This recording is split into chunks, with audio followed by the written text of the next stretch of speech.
troops, etc., and brought our boys out. I absolutely feel that, yes. The Iranian situation is a case in point. That they hold our hostages is just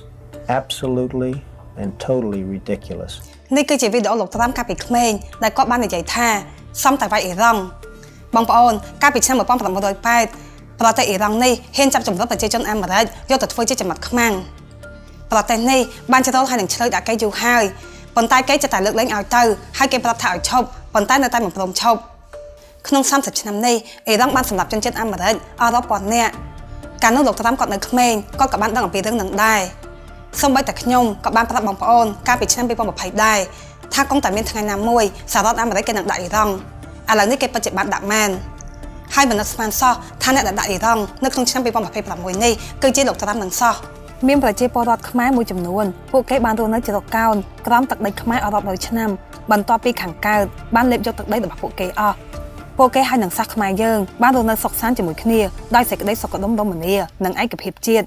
មិនដែលមានរឿងរកម្មរកូសជាមួយគ្នាទេប្រជាជនខ្មែរស្រឡាញ់និងគោរពដល់ពួកគាត់រួមទាំងខ្ញុំក៏គោរពដែរ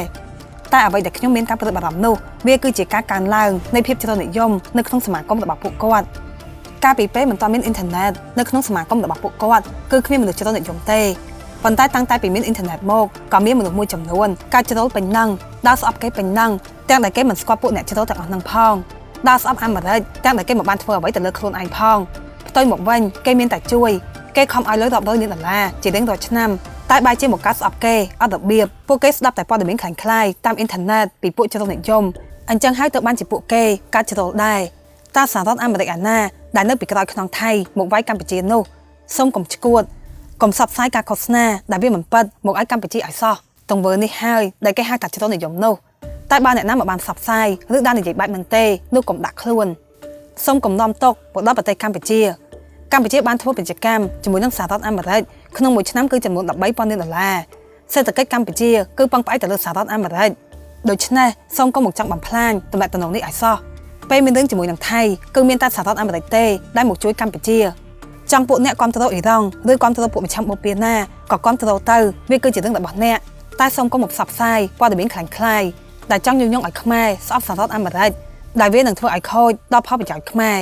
ក្នុងនាមជាប្រជាពលរដ្ឋខ្មែរទាំងអស់គឺត្រូវតែនាំគ្នាបដិសេធលទ្ធិជ្រុលនិយមព្រោះតែវាគឺជាកាតព្វកិច្ចរបស់យើងទាំងអស់គ្នាក្នុងការការពារដល់ប្រទេសកម្ពុជាបើមិនដូច្នេះទេប្រយ័ត្នកើតដោយប្រទេសលីបង់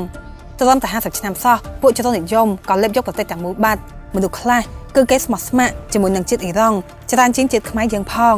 បើមិនជឿសូមបងប្អូនតាមដានមើលដល់ខ្លួនឯងទៅ